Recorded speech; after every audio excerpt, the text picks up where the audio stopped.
素潜りマーメイドスイム研究所所長のマリダイバーです。人魚の学校シリーズの動画は愛知県名古屋市の人魚の学校の練習会風景をまとめたものです。前半でこの日のダイジェスト、後半で人魚の皆様の華麗な泳ぎに重ねて私のおしゃべりにお付き合いいただいてます。今回のテーマは女の子じゃなきゃダメですか？です。先日ある方からメールをいただきました。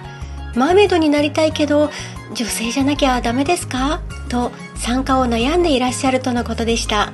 実は男性やトランスジェンダーの方からこういったお便りをいただくことが結構あります。今回はマーメイドスイムと性別について私個人の考えをお話したいと思います。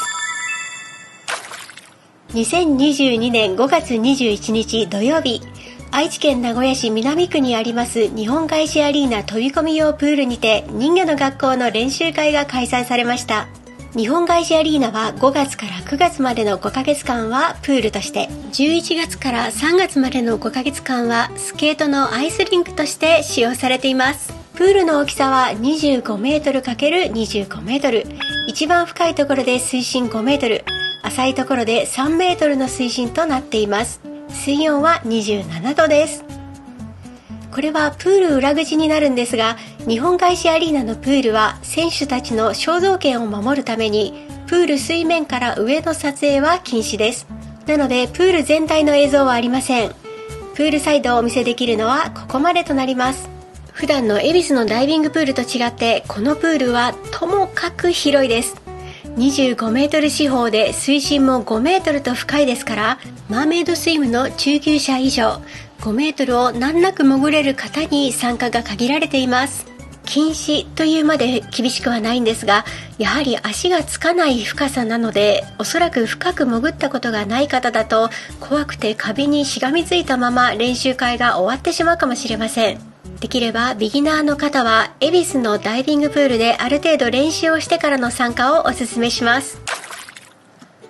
この日のマリダイバーはパープルのマーメイドテール、マーメイドの衣装を身につけています。半年以上ぶりに広々としたプールで泳げてすごく楽しかったですね。やっぱり広いプールや海で泳ぐのは最高です。実はこのデザインのマーメイドテールは人魚たちの間で人気のデザインです。色違いのテールを持っている方をマーメイド界の SNS でちらほら見かけます。同じ色違いのテールの人で集まってマーメイド姉妹大集合をやりましょうなんてお話も以前出たりしました。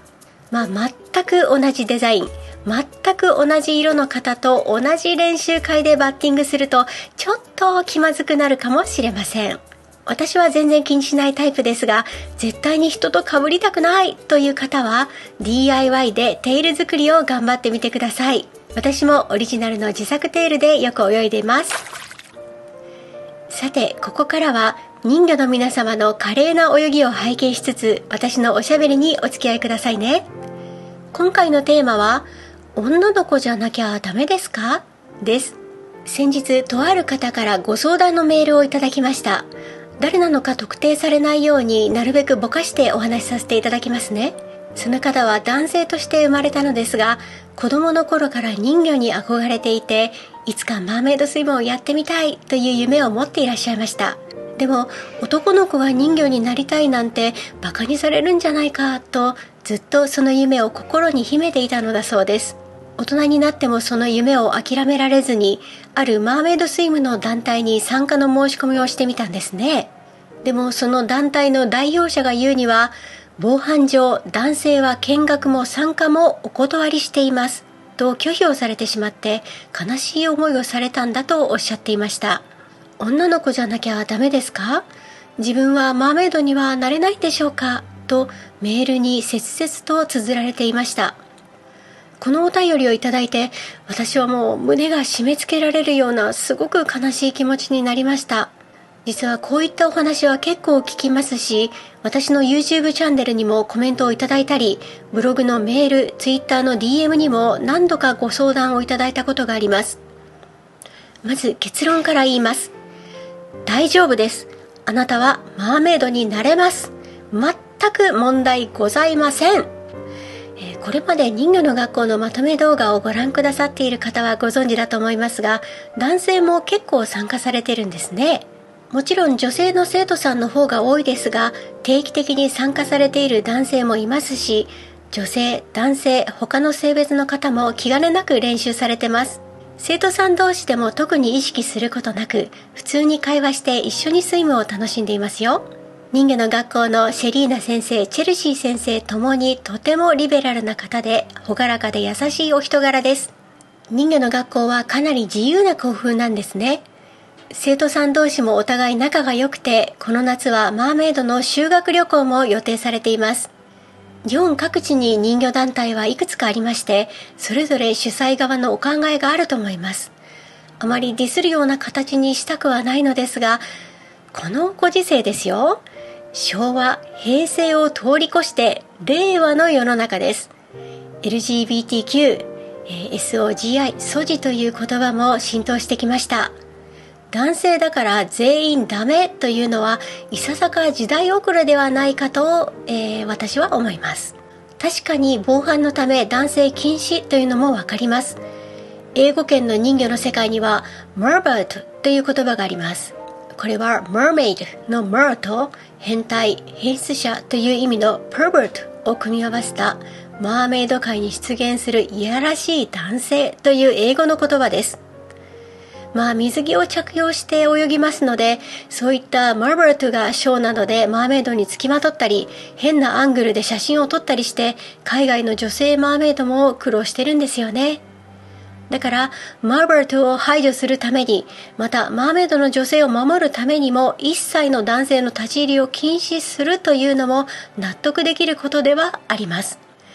でもね、わかりますよ。真剣にマーメイドになりたい、マーメイドスイムが上手くなりたいと思って練習会に参加する男性と、横島の考えを持ったマーバートの区別はすぐつきます。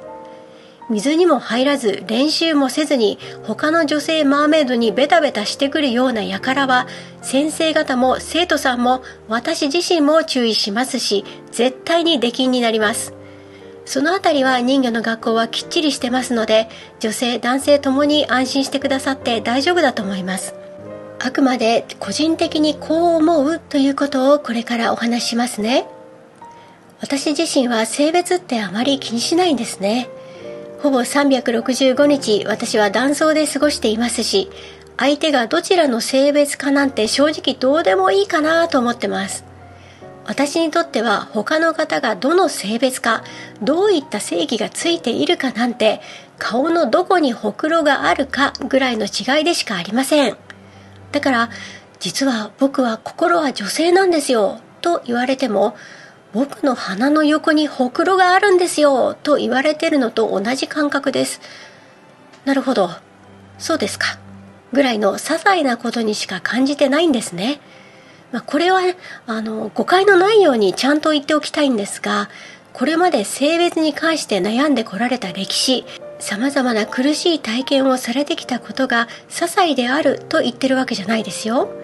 私にとってはその方の中身が大切で、外見がどうであるかは顔のほくろぐらい些細な事柄であると言いたいんです。マーメイドは女性だけなんて誰が決めたんでしょう。アンデルセンの人魚姫にも、ディズニーのリトルマーメイドにも、海の王様である父親の人魚が登場しますよね。世界中にはマーマンと呼ばれる男性の人魚が山ほどいますよ。例えばマーメイドテイルの老舗メーカーマーテイラーの創立者はエリックさんという男性で、自ら商品のモデルを務めていらっしゃいます。先日は AP 通信のジャーナリストがフィリピンのトランスジェンダーの方がマーメイドスイムを楽しんでいる様子を記事にしていました。 YouTube にもマーマンの専門チャンネルはいくつもあります。世界で最も深く潜るマーマンのアファさんは、マーメイドのモノフィンとテールで30メートルの記録を持っています。こういうのは男性の肉体を持っている強みだなと思います。女性しか人魚になれないなんて言ってるのは日本だけですよ。すごく遅れてます。以前にも言いましたが、日本は残念ながらマーメイドスイム後進国です。もう怒りさえ感じてます私はこういうことに関してはカーってしてしまうタイプですので、思わず強い口調になってしまいましたね。申し訳ありません。ちょっと話がずれますが、私はね、子供の頃からずっと尊敬して憧れている人がいるんです。それは江戸川乱歩の小説に出てくる緑川夫人、通称黒トカゲです。明智小五郎という名探偵を生み出した推理作家の江戸川乱歩、その乱歩が描いた女性の主人公です。黒トカゲは大怪盗なんですね。女族です。左腕に黒トカゲの入れ墨をしているから黒トカゲと呼ばれているんですね。美しいものが大好きで、神出鬼没に宝石やら彫像やらを華麗に盗んで、美しい人間さえコレクションしようとする女性です。でも自分のことを僕と言って、時にはスーツをビシッと着こなして美青年に変身して明智小五郎から颯爽と逃げたりするんですね。後に文豪の三島由紀夫が乱歩の黒トカゲをもとに戯曲化して、その黒トカゲ役に三輪明宏さんを起用しています。私も三輪明宏さんが主演する舞台も映画も拝見したことありますが、女性になったり男性になったり自由自在の黒トカゲに三輪さんはぴったりの役でした。彼女は、彼と言った方がいいのかな。性別なんていうものに縛られないんです。自分の性別なんて自分で決めると性の壁を軽々越えて自由に生きてるんですね。そんな黒トカゲに子供の時の私は強く憧れて、今も彼女のような自由な生き方を目指しています。いいですか？江戸川乱歩が黒トカゲを描いたのは1934年、昭和9年ですよ。もう90年近く昔のお話なんです。今は令和ですよ。もうすぐ100年経つんです。男だ女だと何を言っておるのか、全くくだらんと思います。あなたの性別はあなたが決めていいんです。今トランスジェンダーの元男性が女性の競技種目に出場して物議を醸していますね。スポーツの競技に関しては私個人は分けた方がいいかなと思っています。肉体の違いは絶対的に存在しますからね。でもマーメイドスイムは競技ではありません。勝ち負けはないんです。だからどうか夢を諦めないでください。少なくとも私自身はあなたがマーメイドになることを心から本心で願っています。いつでも水の中の世界に飛び込んでくださいね。ではまた次の動画であなたとお会いできたら嬉しいです。